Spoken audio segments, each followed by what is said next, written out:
Welcome back to hematology. Our last lecture, we looked at a variety of different non-malignant white blood cell disorders. Today, we're going to continue that discussion.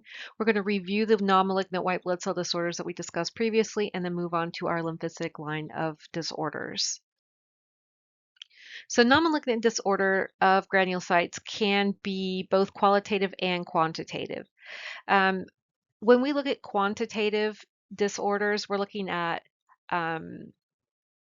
a general increase of granulocytes, or a general decrease in the total of leukocyte count.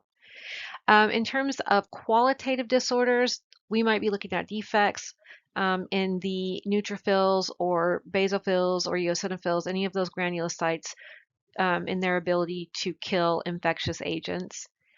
So there are a variety of laboratory tests that are used to assess disorders related to granulocytes and monocytes. And remember, granulocytes and monocytes do share that same progenitor cell, so they do come from the same line. Although when they differentiate, we're looking at agranular monocytes and granular eosinophils, basophils, and neutrophils. So with regard to quantitative disorders, the first disorder with regard to white blood cells is an increase. We call that leukocytosis. That's just the increase in the overall concentration or percentage of all white blood cells in the peripheral blood, and that's going to result in an extremely high or elevated white blood cell count. In the other direction, we are looking at leukocytopenia, which then would express a decrease in the total leukocyte count, and we would have then a low white blood cell count. Okay, so with regard to our quantitative disorders, let's dive a little deeper and break it down into cell type. So the first type of quantitative increase is neutrophilia. Neutrophilia can be caused by inflammatory conditions, infection, maybe even physical stimuli such as exposure to extreme heat and cold. Surgery can cause neutrophilia, burns, stress, and even some drugs and hormones. There are also some types of leukemia or proliferative disorders, myeloproliferative disorders, that may cause neutrophilia to be present. With regard to our eosinophils, an increase in eosinophils we would term as eosinophilia. This might be encountered when we have active allergic disorders such as eosinophilic asthma and hay fever. We may have dermatoses, which are skin rashes.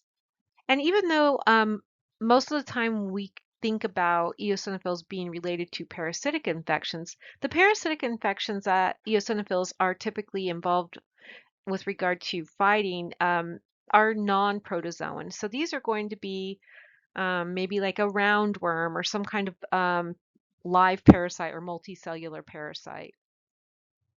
But outside of parasitic infections, we also see eosinophil increase with non-parasitic infections. And in some forms of leukemia, some myelogenous leukemias, the proliferative cells that become malignant are from an eosinophilic line. With regard to basophils, an increase of basophils we term basophilia. We see this pretty often with ulcerative colitis, hyperlipidemia, which is just elevated lipids in circulation. Smallpox, which of course we don't see here in the United States very often, but we do see chickenpox from time to time. Chronic sinusitis, and a lot of that chronic sinusitis is associated with allergies as well. And remember, those granules on the outside of the basophils, those dark granules, are full of histamine. So allergic reactions, chronic allergies could be associated with an elevated basophil count. There may be a chronic myelogenous leukemia or myelocytic leukemia that is associated with basophil proliferation. And we might also have a polycythemia vera. Now, you may not know what polycythemia vera is, but we are going to talk about polycythemia vera a little bit later in our white blood cell unit when we get to our proliferative disorders. Monocytosis, of course, is just an increase in monocytes. We see this pretty often with infections such as tuberculosis and bacterial endocarditis. But some patients have an increase in monocytosis, and we see this a lot of times with people who have fever of unknown origin. So we don't really know why. Could be viral. We just don't know why they have these fevers. We may see it again in inflammatory bowel disease, rheumatoid arthritis, and some hematological disorders such as a hemolytic anemia. Now, you might say, oh, why would a hemolytic anemia cause an increase in monocytes? Well, if you think about the monocytes' job, as they circulate, they clean up cell debris or byproducts of cell destruction. And in a hemolytic anemia, we have the rapid breakdown of cells. So we have cell fragments in circulation. We've got little chunks of cellular debris. So these monocytes are going to be proliferated so that they can clean up more efficiently the bits and pieces of the hemolytic process. So on the flip side of quantitative increases, we're going to look at some decreases. So neutropenia is a term that we use for low neutrophil count. And that doesn't necessarily mean that we have a low white blood cell count completely. We're speaking specifically about a low neutrophil percent. A lot of times we'll have this with bone marrow injury or infiltration. Maybe a patient who is unable to get resources and has some starvation happening. Anorexia nervosa, that's a tough one. We've got cyclic neutropenia, which is where, for whatever reason, we have an increase in neutrophils and then a pretty significant drop where it drops below a normal level. And then, of course, an increased destruction or utilization. So that would be referring to the neutrophil doing its job in protecting the body from infection. And a lot of times, the neutrophils that go to protect the body from infection or to destroy infectious agents are destroyed in that process. And sometimes there is entrapment in the spleen. So there's splenic congestion, and they get kind of caught up in there. So eosinopenia is a decreased number of eosinophils, and this can be caused by glucocorticosteroid hormones or acute bacterial and viral inflammation. We see basopenia with hormones such as corticotropin and progesterone during normal ovulation in a woman's fertility cycle, and thyrotoxicosis, which is associated with the thyroid. Monocytopenia does occur, but we really don't have any specifically known conditions in which we could really point and say, yes, that causes monocytopenia. So neutropenia is caused by all of the things we just talked about. I just have it in a different table so that you can look at it. Maybe this table will be more organized rather than just in a list form. So I'm not going to really spend too much time on this slide, but take note of all of the things that could cause neutropenia. Sometimes the disorders that we see in white blood cells are not necessarily quantitative, but more qualitative. So there's something abnormal in the mature morphology of granulocytes. Some things we see are nuclear abnormalities, such as hypersegmentation. And we just talked about hypersegmented neutrophils in our last red blood cell unit. So that could be associated with a macrocytic megaloblastic anemia due to B12 or folate deficiency. We may have Pelger-Hewitt anomaly, which is a hyposegmentation of the nucleus of neutrophils. Or we may have pycnotic nucleus. So you may not have seen a pycnotic nucleus in the past, but this is kind of what it looks like. If you look in the bottom picture, you're going to see that neutrophil with those four kind of condensed areas of purple that look like it used to be used to be a nucleus. So those are actually a remnant of the nucleus. This is something that occurs near the end of a cell's life, a neutrophil's life. So this is at end of life. And as this goes through circulation, it'll go into the spleen and it'll be plucked out of circulation and broken down. So that if you ever see this on a slide, know that this is just a cell that is in the process of dying. In addition to nuclear abnormalities, we may see some cytoplasmic abnormalities as well. This may include toxic granulation, Dolly bodies, and vacuolated polyneutrophils. So again, toxic granulation is going to be a prominent dark granulation. It might be very fine or it might be very heavy. We often observe this in segmented neutrophils, bands, and occasionally we also see it in monocytes. This is most frequently associated with infectious states of disease. Um, we also see these in burn victims and in some malignant disorders as the result of drug therapy. So toxic granulation is really going to be one of those red flags that a physician may look for if they suspect a systemic infection in a patient. And although we've already talked about hypersegmented neutrophils, I think it's worth another mention. So segmented neutrophils with more than 5 lobes are considered hypersegmented. And of course, this is associated with that macrocytic megaloblastic anemia, which occurs due to B12 and or folate deficiencies. We might see pseudo hypersegmentation if the cell is aging and the neutrophil starts to break down. Could look more like a pycnotic cell. And sometimes in those in-between phases, it's really difficult to tell. So we really want to look at the whole of the cell population. And we want to look to see, are we just seeing one cell that looks hypersegmented? Are we seeing multiple cells that look hypersegmented? On the flip side of hypersegmentation, we have hyposegmentation. And we're going to see this in a large population of mature neutrophils if a patient has true hyposegmentation. And this is called Pelger-Hewitt anomaly. Now you can have a pince-nez appearance, and that's going to be 2 lobes with a very tiny filament joining them, or they may actually lack any segmentation at all. True Pelger-Hewitt is an inherited autosomal dominant pattern of inheritance. And then we might also have an acquired Pelger-Hewitt, also known as Suter Pelger-Hewitt.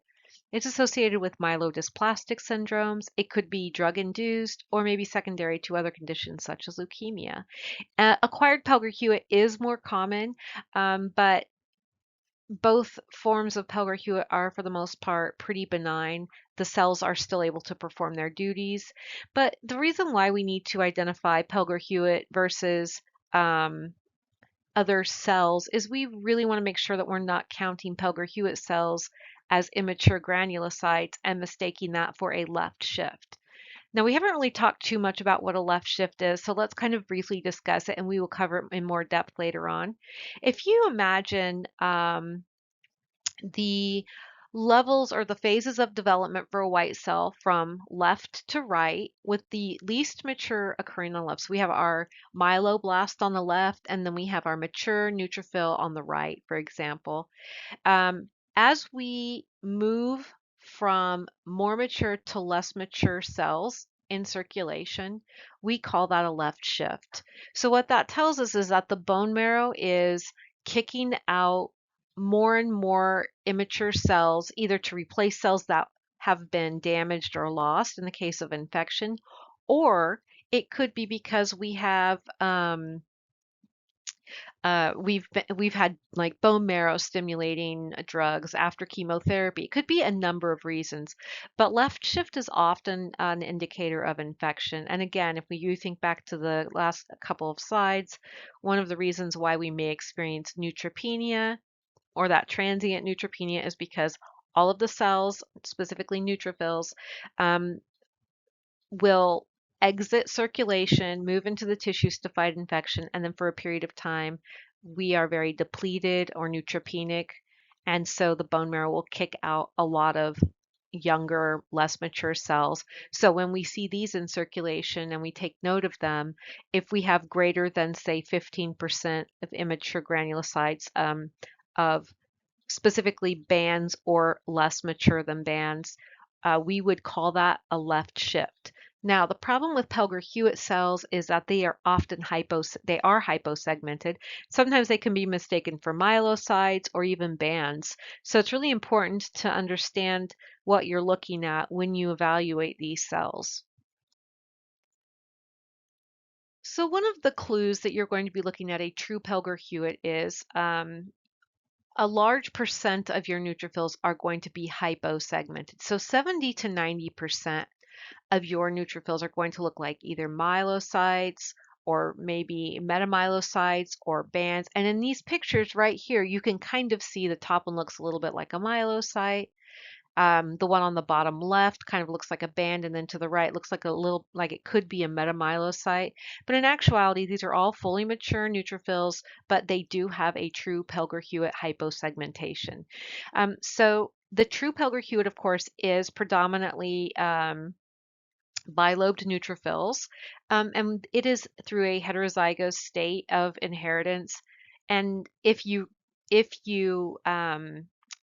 inherit one normal cell from your parent and an abnormal cell from the other, or an abnormal gene from another parent, we'll see that bilobed. So in a heterozygous state, it'll be bilobed. But if you are homozygous for true Pelger-Hewitt, there will be no segmentation evident at all. So this cell on the top would be a patient who is homozygous, and then the two cells on the bottom, you would see more of a bilobed appearance. However, whether you are heterozygous or homozygous, and if your cells are affected by Pelger-Hewitt by either being bilobed or non-segmented, you'll still have that 70 to 90% of neutrophils be affected. So just like red cells, white cells can have inclusions, and these inclusions can give us information about what we might be, the patient might be experiencing. So Dolly bodies are inclusions that are seen as single or multiple light blue staining inclusions when stained on right stained blood smears. They're usually seen near the periphery of the cytoplasm. So if you look at this picture to the left, that little blue inclusion on the bottom of that neutrophil, that is a Dolly body.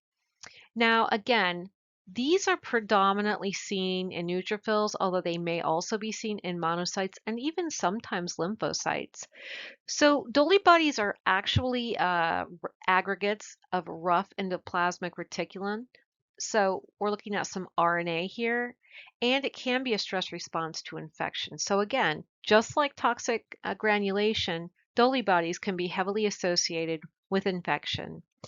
And again, these are associated with a variety of conditions. In addition to bacterial infections, we may see it in viral infections, burns, pregnancy, and certain drugs as well. Although it may not be a relation to Dolly bodies, our next non-malignant white blood cell disorder called May-Hegland anomaly does have some inclusions that look like Dolly bodies. We see these Dolly body-like inclusions in neutrophils, eosinophils, and monocytes. In addition to those blue inclusions, May-Hegland anomaly is also associated with thrombocytopenia, which is ultimately a low platelet count, and giant platelets. If you look at this platelet here next to the left of a red blood cell, this neutrophil, that is really giant. Most platelets are usually smaller than the diameter of a red cell. Once you get to the complete diameter of the red cell or larger, you then consider it to be a giant platelet. About 50% of these patients are asymptomatic, but others have manifested abnormal bleeding tendencies, and this is usually because of that decrease or that thrombocytopenia, that decrease in platelet. And those giant platelets may not be as efficient as the other as small normal platelets.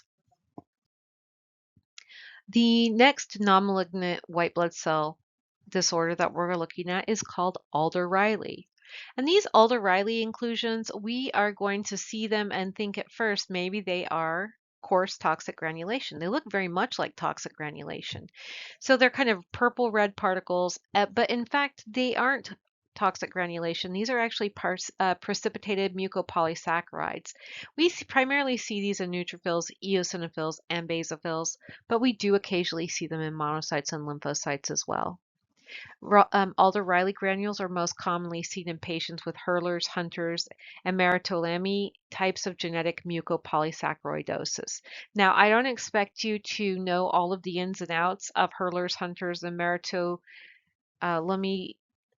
types of genetic mucopolysaccharides. What I do want you to know is that Alder-Riley is a mucopolysaccharide disorder causing these precipitants to appear as coarse toxic granulation looking. It's not toxic granulation though. So when you see a cell, you might want to look at, so for example, if you see a slide that looks like maybe toxic granulation and you have other patient information or other lab results, you're going to want to look at all of those, look at your white count, look at your red count, look at, whatever testing they've offered and see, does this patient have signs of infection? Because oftentimes that toxic granulation is going to associate some type of infectious process, whereas Alder-Riley inclusions are just an innate part of the cells because of that precipitation of mucopolysaccharide.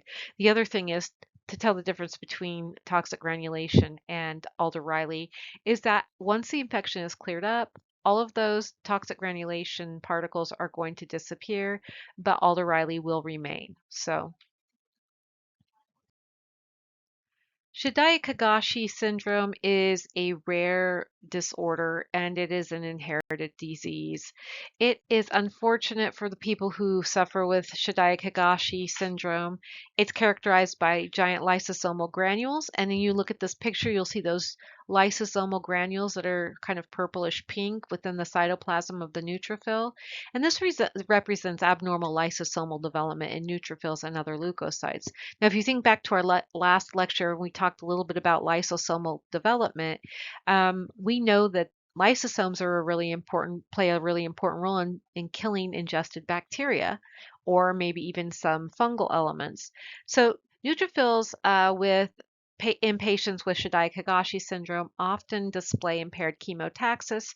So not only are they not able to get to the area of infection, but if they are able to get there, they have a delay in the ingestion and killing of bacteria. And sadly, patients with this disorder suffer from frequent infections and often die early in childhood from common infections such as Staph aureus. Moving on with some more qualitative disorders. These qualitative disorders may cause defective locomotion and chemotaxis, defects in microbicidal activity, or monocyte macrophage disorders. And just to kind of review the leukocyte adhesion deficiency that we talked about in our last lecture. Again, this is an autosomal recessive disorder where the leukocyte cell surface adhesion proteins are absent, so they aren't able to hold on to those endothelial cells of the blood vessel walls, so they can exit circulation and move toward areas of infection or inflammation. And this is because of a deficiency of the CD18 molecules that are so vital to that cell's ability to kill microorganisms. These patients also have multiple defects related to adhesion to endothelial cells, like we mentioned, chemotaxis, so movement. They have defective phagocytosis, and they aren't able to activate that respiratory burst that gives them the energy they need for degranulation, chemotaxis, etc., and killing the microbial agents. Because remember, we need that respiratory burst to have that extra oxygen to create those agents that kill and help digest microbes. So since the neutrophils do have a defective adhesion property, they can never, they really just aren't very efficient at getting to the areas where they're needed to do their job. And these patients, unfortunately, have a really poor prognosis. So not only can they not get to where they're going, they aren't functioning the way that they should. Chronic granulomatous disease is an interesting one.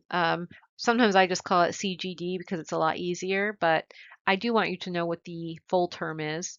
And this is a familial heterogeneous disorder with neutrophils associated again with a failure in the activation of respiratory burst. So our body is amazing. It tries to compensate, tries to protect us in every way that we can, but because there is a result that failure of activation of the respiratory burst results in little or no superoxide production due to a defect in the deficiency of cytochrome B. These patients actually exhibit neutrophilia. So, in order to compensate, our body creates an abundance of neutrophilia. But the problem is that they just aren't functional with regard to that activation of respiratory burst. One of the hallmarks of CGD is that formation of chronic inflammatory reactions of granulomas on the surface of the skin. And that is the body's attempt to keep the organisms localized. We see this a lot of times in Staph aureus infections, maybe Aspergillus, which is a fungal element, and then enteric organisms. So those are the most frequently implicated microorganisms that are found in those granulomas of the skin.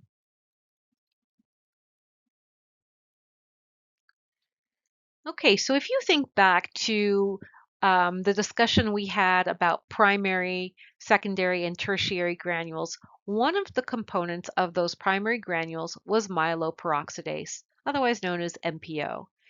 Sometimes myeloperoxidase deficiencies are seen in both polys and monos, and it's really a benign inherited disorder.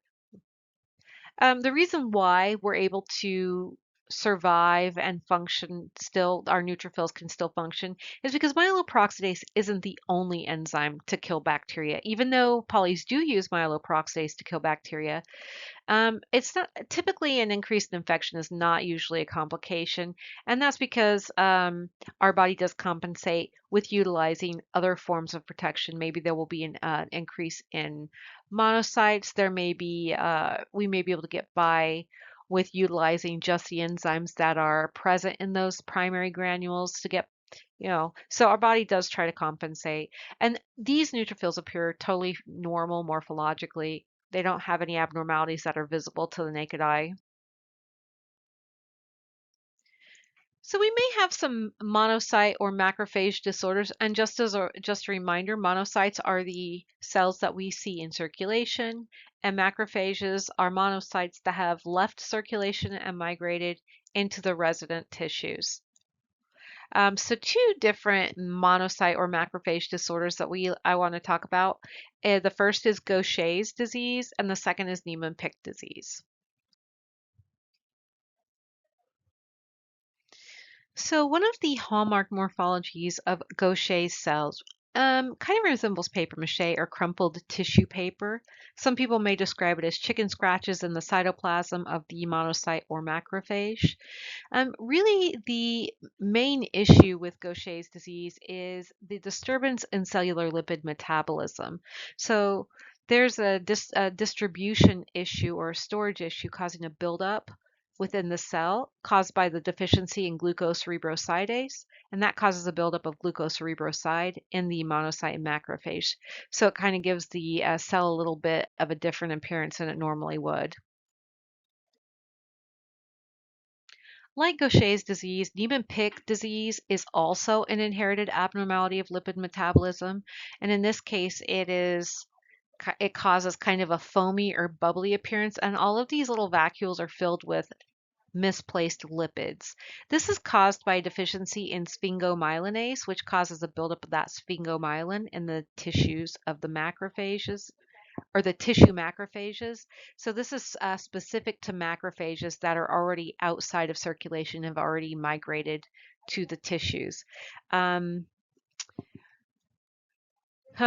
Niemann-Pick's patients, if you go back to our last lecture that does cover non-malignant white blood cell disorders, go ahead and review that and make sure that you look over the signs and symptoms or maybe some of the things that patients with Niemann-Pick's go through. Okay, on to some miscellaneous storage diseases. So we have Tay-Sachs disease and C. blue histiocytosis. let's dive a little deeper into Tay-Sachs. So Tay-Sachs disease, again, it's a pretty rare disease. It is inherited and it progressively destroys nerve cells in the brain and spinal cord. These children often don't survive past early childhood, and this is because of a deficiency in hexosaminidase A. We see those vacuolated lymphs in the peripheral blood, and we see foam cells or vacuolated histiocytes in the bone marrow. And remember, histiocytes are just a name for macrocytes or macrophages or monocytes in the bone marrow. And of course, this is often seen in people of the Ashkenazi Jewish heritage. So sometimes it is associated with a small demographic of people. One of the hallmark cells of sea blue histiocytosis is the striking blue histiocytes within the bone marrow with blue to green staining granules. So we see this with the right stain. And remember, histiocytes are found in the bone marrow, not in circulation. Some things that patients may suffer with are splenomegaly and hepatomegaly, and they may also suffer from thrombocytopenia, which again, if you remember, is low platelet count. Although most of these patients have a normal lifespan, we do sometimes see this in patients with myelodysplastic syndromes, which we are going to dive into deeper when we get further along in our white blood cell unit. Moving forward, now that we've talked about non-malignant disorders of our granulocytes, let's talk about our non-malignant lymphocyte disorders. So we won't talk too much in depth about the role of lymphocytes in circulation. So let's talk a little bit about that. So the normal range for lymphocytes in an adult is about 15 to 47%, with absolute values of 1.0 to 3.3. Now, you might wonder, what is an absolute number? So absolute values are actually total leukocyte count, so your total white blood cell count, times the relative percent of the lymphocytes that are present in that leukocyte count. So say, for example, you have 15% lymphocytes and you have a white blood cell count of 8.0, you would take 8.0 times your 15%, and that would give you your absolute value of lymphocytes. A value less than the normal reference range is called lymphocytopenia. That kind of sounds familiar, doesn't it? And when the blood lymphocyte count increases above the upper limit of the reference range, this is lymphocytosis, meaning elevated lymphocyte count. Let's first talk about lymphocytosis, so an increased lymphocyte count. And I'm not sure if you guys remember back to when we started counting diffs and we were talking about a variation in normal ranges. But lymphocytosis is totally natural and normal in infants and children up to the age of approximately 10 years. So a normal lymphocyte count for an adult might be 15 to 45%, where you might have a much higher percentage in a child. And it's not unusual for people starting out to look at this and say, oh my goodness, this baby has a high lymph count. Well, if you think about child development, children are still building their adaptive immunity, and so therefore they really require more lymphocytic involvement. Lymphocytosis is not a common response to inflammation like neutrophilia is. So if we see an elevated lymphocyte count, we're not going to attribute it necessarily to an inflammatory process, but we might be looking at something like a lymphoproliferative disorder or maybe even a viral infection. However, viral infections aren't the only cause of lymphocytosis. Let's talk about a few. In adolescence and adulthood, non-malignant conditions associated with an absolute lymphocytosis include the following. So first of all, we do have some acute viral infections, such as infectious mononucleosis infectious hepatitis, maybe even post-transfusion syndrome, CMV infection, and infectious lymphocytosis. Um, but there are actually a couple of bacterial infections which are highly associated with lymphocytosis, whereas neutrophils are usually associated with bacterial infections. In the case of Bordetella pertussis infection or whooping cough, we see an increase in lymphocytes. So this is something that our immune system has adapted for and utilizes that lymphocytic line of defense. We may have some parasitic infections such as toxoplasmosis where we see lymphocytosis occur, some drug interactions even, and then a couple of uncommon causes. We may have some syphilis, which again is a bacterial infection, not a viral infection, and smallpox. Although smallpox is a virus, it's pretty uncommon, and I don't know that we've had any recent cases, to my knowledge, for a long time. So now we've talked about some of the non-malignant lymphocyte disorders. Let's talk about a few of the malignant lymphocytes disorders. We may have a lymphocytic leukemia. So this could be an acute or a chronic form. We may have the leukemic phase of lymphoma. We may have Waldenstrom's macroglobulinemia, and we may just have cancer. So cancer, actually, if you think about that, some of our lymphocytes are responsible for attacking and killing cancer cells. So we will see an increase or a lymphocytosis response in the case of some cancers. So just to recap, some of those disorders associated with lymphocytosis will be infectious mononucleosis, cytomegalovirus infection, toxoplasmosis, infectious lymphocytosis, and Bordetella pertussis, or Haemophilus pertussis. Now, you may have heard of infectious mononucleosis, sometimes referred to as just mono. And infectious mononucleosis is usually an acute, benign, and self-limiting condition caused by the Epstein-Barr virus. Sometimes you'll see it written as EBV. EBV is also a cause of Burkitt's lymphoma, a malignant tumor of the lymphoid tissue. And it's estimated that about 95% of the world's population is exposed to the virus. EBT is a human herpes type virus, and the virus infects B lymphocytes. Transmission of infectious mononucleosis is usually occurs by close contact with oropharyngeal secretions. Sometimes it's known as the kissing disease. After primary exposure, patients are considered to be immune and generally no longer susceptible to viral reinfection. And we see that across the board with a lot of viruses. Once you develop some immunity to it, the next time you're exposed, you don't actually get sick because your body has a memory of that antigen or that infectious agent. It's usually not a problem with individuals who have a normal immune system, but it can pose a threat to immunocompromised patients. So while this is normally benign, if a patient is severely immunocompromised, it could be problematic for them. And we see this primarily in adolescent age groups. So, between ages, 14 and 25, we see it more commonly in that demographic. College students, we see mono all the time in college students. But that does not mean that people outside of that demographic are immune to it.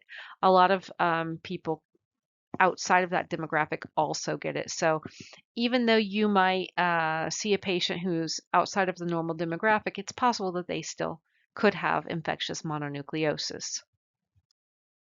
So infectious mononucleosis has a variety of signs and symptoms. So the interesting thing about mononucleosis is that it has kind of a variable incubation period. So we might have 10 to 50 days of incubation before it emerges. And then once a patient is symptomatic, it may last 1 to 4 weeks.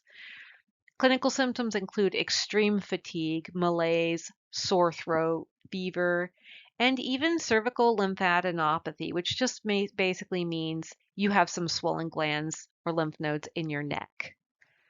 Splenomegaly occurs in about 50% of patients. So splenomegaly is a big deal in this in this disorder. What are some tests that we could perform in the lab to aid in diagnosis of infectious mononucleosis? So in patients with infectious mononucleosis, they may have a white blood cell count ranging from 10 to 20 in approximately about 2/3. About 10% of the patients with this disorder actually demonstrate a leukopenia. So rather than have that higher white blood cell count of 10 to 20, they're going to have a lower white blood cell count. We're going to be seeing a relative lymphocyte count range from 60 to 90%. And within those that population of lymphocytes, we're going to have 5 to 30% of those present as atypical lymphocytes. And we're going to talk about the characteristics of what makes a lymphocyte atypical here in just a few minutes. We can also utilize a monospot lateral flow test, and what we're looking for is that heterophile antibody. And this is really just a unique antibody that cross-reacts with sheep and bovine erythrocytes. The testing is not very sensitive, but it can be a good screening test. And if the test comes back negative, the doctor may still go ahead and send out confirmatory testing in the form of PCR, so Epstein-Barr virus by PCR, especially because sometimes everything is pointing in the direction of mononucleosis. That heterophile antibody may come back positive, it may come back negative, but because that testing isn't very sensitive, sometimes doctors would rather just have that PCR test for peace of mind. There are other viral infections that can mimic infectious mononucleosis, but they have a negative heterophile antibody test and a negative Epstein-Barr virus, and we're going to talk about one of those in just a few minutes as well. When looking at a peripheral blood smear or doing a manual diff, being able to recognize normal from abnormal is really important. One of the things that we look at quite often or see quite often are atypical lymphocytes. But how do you know if a lymphocyte is atypical? Let's look at some of the features that make or classify a lymphocyte as atypical. So we might see an increased cell size. So we sometimes call those big blue cells. We might see smudged or coarse chromatin. So we might have clumpy chromatin, or the cell might be smudged. We may have nucleoli, and it's going to be nucleoli that are a little bit different than blasts. They're not going to have that dimension that you see in the blast phase of development, but you will see some indented areas, and we call those areas of reactivity. So a lot of metabolic processes might be going on in those nucleoli. And then we might have an irregular nuclear shape, whether it's kidney bean shaped, convoluted, oblong. Sometimes we see things that look like clover leaves. Sometimes we see cleaved, so look like little, we call them butt cells because it looks like you have a little peach in the middle. We might have increased cytoplasm, that is a deep dark blue. We may have scalloping of cytoplasmic borders around the red blood cells, and we've kind of already talked about that when we started our diff reading, kind of how that interaction of red blood cells occurs. And they may have some granules or vacuoles, but they look a little bit different from the vacuoles and the granules that we sometimes see in monos. In order to be classified or considered an atypical lymphocyte, a lymphocyte must have at least two of the above features. Now, there is some question as to whether atypical lymphocytes are considered the same as reactive lymphocytes. Some people say yes, some people say no. I think it really just depends. I think they're interchangeable, to be honest with you. We usually just call them atypical lymphocytes, and then we allow the pathologist to determine what what we're looking at. He may ask for flow cytometry to be done or recommend flow cytometry to be done, or he might just say these favor reactive cells, which means there's some type of lymphocytic activity that is occurring within the cell as it does its job. And here we have a few examples of what atypical lymphocytes look like. If you look here, we've got on this top picture, we have some clearing, some little nucleoli in the nucleus here. We also have some vacuolization. So someone might mistake this for a monocyte, but if you look, we do have scalloping where that little projection is coming between those two red cells. Um, Here we have a little flower shape or a butterfly shaped nucleus in on the second picture. We see scalloping with that dark, deep blue border. So those are both characteristics of an atypical lymphocyte. We've got a couple down here. This one is a huge blue cell, and it's got some vacuoles and a few crazy things going on. And then next to it on the right, we see another atypical lymphocyte that has really dense, coarse, clumped chromatin. Almost looks like there's areas where there's no chromatin at all, and then you have all of these chunky looking pieces of chromatin. So all of those could be considered atypical lymphocytes. Okay, so CMV or cytomegalovirus is one of the viruses that can sometimes be confused with infectious mononucleosis. Human CMV is classified as a member of the herpes family, as is infectious mononucleosis. And in patients with CMV infection, hematological examination of the blood usually reveals a characteristic of leukocytosis. So they have an elevated leukocyte count. There may be a slight leukocytosis with more than 20% atypical lymphocytes is common.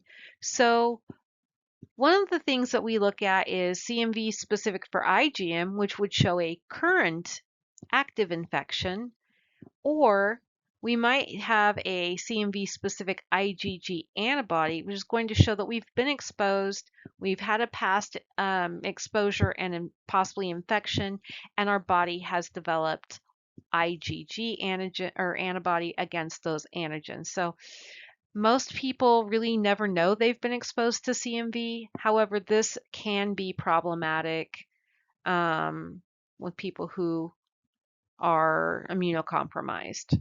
Transplant patients are always tested for cytomegalovirus as well. So CMV is pretty common viral pathogen and it's really endemic worldwide. They think, I've heard that most people in their life have been infected with it or exposed to it at least once. Transmission of CMV appears to require close intimate contact with secretions or excretions, primarily like urine, respiratory secretions, tears, feces, and genital secretions of a patient with an active infection. Active CMV infection is a major cause of morbidity and mortality in AIDS patients, and that's because people with HIV infections are often immunocompromised and are just not able to kick it. But it can exist as a latent infection and is characterized by periods of reactivation. So, although we do develop IgG against CMV, we like a lot of viruses, they can lie dormant and then reactivate. So herpes, since this is a herpes in the herpes family of viruses, we see that with people who have other types of herpes infections. So it could be reoccurring. So the good news is that acquired CMV infections are usually asymptomatic and can persist in the host as a chronic or latent infection. So it might just be hanging around and you never notice it. But occasionally a self-limited heterophile negative mononucleosis-like syndrome result occurs. So this is why CMV can sometimes be mistaken for mononucleosis. So patient will go to the doctor because they've got a sore throat, fatigue, fever, chills, all of the same symptoms that a person with mononucleosis may have, but they have a negative heterophile test. And when they send it out for PCR testing, it comes back negative for Epstein-Barr virus. Lymphadenopathy and splenomegaly may also be observed, much like mononucleosis. Um, Mild to no symptoms in most immunocompetent individuals, but this can be life-threatening to immunocompromised patients. And that is why when we have to give cancer patients, neonates, NICU babies blood transfusion, we have to make sure that the blood that is given to them, that donor is CMV negative, meaning they have never been exposed to the CMV virus. Because if they happen to have a CMV virus in the blood, these people who are immunocompromised could succumb just by exposure to that. Normally, we think of lymphocytosis being an association with viral infections, but in the case of Bordetella pertussis, whooping cough, it's a bacterial organism that produces inflammation of the entire respiratory tract. Normally, in a bacterial process or a bacterial infection, it presents with neutrophilia, not leukocytosis. Um, but again, a definitive diagnosis has to be made on isolation of the bacteria, so it has to be done. I believe charcoal agar is the type of agar that they use. It's also reportable to the state laboratory of public health. So if we do get a Bordetella case, it's kind of a big deal. Shifting gears a little bit, let's just talk very briefly about lymphocytopenia before we close the PowerPoint. A decrease of lymphocytes is a common response to stress, but also an administration to corticosteroids. Now, if you think about steroids, oftentimes we give steroids in times of overreaction of the immune system.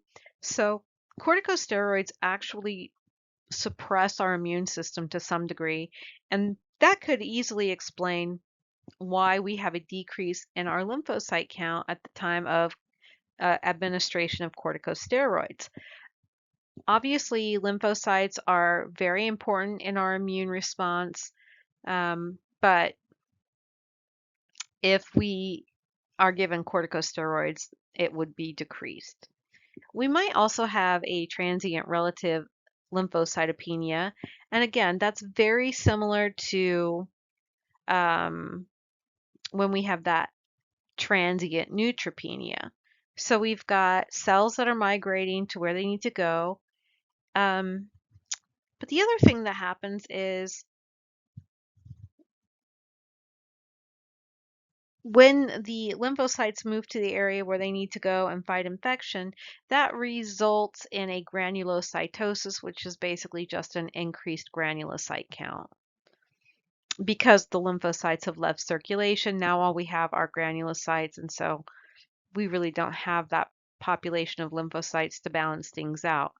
Of course, eventually the bone marrow will give us some more lymphocytes to throw into circulation, but in that short window of time, just like when we have that transient neutropenia, we do have a decreased protection at the time.